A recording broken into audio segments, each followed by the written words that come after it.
Okay, so I'm back. And I wanted to share with you about when you go see health professionals, when you see your doctors, I want y'all to get on their nerve like I did today. Oh my gosh, I am off of 92 right by the Walgreens and the Dollar Tree, and these two big pretty dogs, they're like a cream color. Somehow somebody done left they daggone one, because it's a residential community right up the road before you get to Jimmy Mayfield, and I could tell these are some cared for dogs. They is out here without their owners. They must have got out the house, or their owners is probably worried sick about them. Cute big dogs out here with the way we be speeding on 92 this intersection. Lord be with them little dogs. Oh my goodness. Yeah, they definitely got out. Somehow them two jokers then got out the backyard, roaming in these streets, in these suburb streets. Anyway, I just got distracted. The point is, I gave my doctors the business, and not in a bad way. You know what I'm saying? What I mean is, when I saw my PCP early this week, and she was giving me this stuff about it's basically not saying that there is a plan to get me off my high blood pressure medicine, despite my new habits, my new lifestyle, how I'm treating myself, how good my numbers look right now.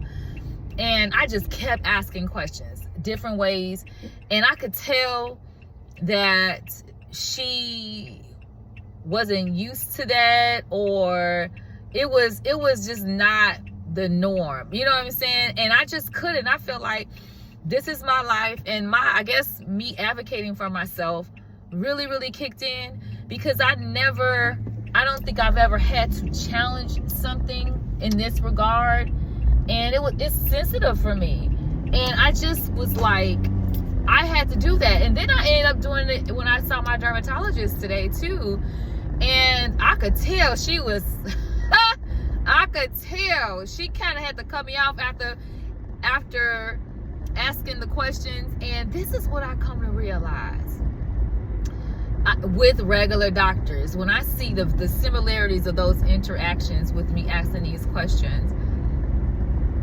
There's something to be said about what their training is about. And I feel like it's like I think they call it like a feedback loop. It's the loop. They gonna keep running that thing around and around, and they gonna stand flat-footed on it. And there is nothing that can shake their loop. And I want to give them the benefit of the doubt, but it might even be sprinkled with maybe a tad bit of arrogance, because like the dermatologist and sister, she said today, and I prefaced this because I don't want to insult them, but when I saw them, I did bring a printout from some things I had gotten from ChatGPT, okay? And I only brought it so I would remember what I was asking for. You know what I'm saying? I didn't want to forget anything in my advocacy point. Like, they were like, ask for this, ask for that. And the only thing that needs to be done was yeah, no, or that's a bunch of crock. But this is what the dermatologist is going to say. She said, yeah, no. Like, she didn't even want to take the paper from me and look at what I highlighted. She said, yeah, because I studied this for 12 years. I was like, wow. That's what it comes to. I feel like there's a certain part of them, because I get it. I hope that I don't have that kind of air about me once I finish my MBA, but I can kind of understand where that comes from, because when you go through rigorous training, because I've been sharing with people about me, about the fact I've had these big projects, individual projects. Like, why are they prescribing this? I'm not at Yale, but I'm at a fully accredited institution. But still, every time I share with people how big my projects are, they say stuff like, girl, what school you go to? And what is your major in? I'm like, it's an MBA program. It's a master's in business administration. Like, there is no major, but I guess it sounds like super intense to them, to the fact that it's got to be something special to it. So I get it. And you know, when I do have a high regard for people who have letters behind their name, especially now that I'm going through this. But going back to my initial point about the doctors, I feel like there's a certain level of arrogance. It's almost like she was saying, I studied this and you didn't, so I know what I'm talking about. My hush. So I'm gonna say it, because I wasn't taking those shorts, as they say. What's the old phrase? Ask those questions. Don't just be like taking they word for it. These pills and potions they want us prescribe. Like, don't do your research. Yes, I'll be on the chat GPT, but like seek holistic stuff.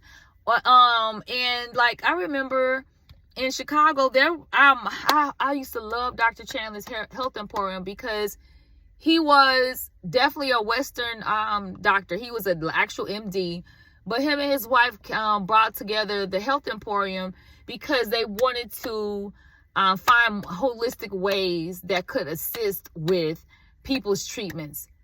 You know, not to say it would take care of it, but like I remember when I had a car accident, my back went completely out, and I did not want to take whatever little pill they was throwing on me. Like, I feel like that's how people get addicted to opiates. So somebody told me to go to Dr. Chandler. I went to him for the first time, and he suggested I do acupuncture. He did some spinal manipulations, and they were like, oh my God, it hurt. And then he did the acupuncture. Y'all, that was one session. Like, it was like a little over an hour of those procedures. He charged me $60 because he had a sliding scale, because most, at least insurance at the time, they sure weren't covering stuff like that. And so knowing that I was going to pay out of pocket, so he had a sliding scale for people that was paid out of pocket, $60, and I never popped a pill. Did not pop a pill. Fine. Did not have to go back. I was fine. So advocate for yourself. Take care of yourself. And I think that's it. That's the post. I hope this blessed y'all. Y'all got something out of it. Enjoy y'all evening. Bye.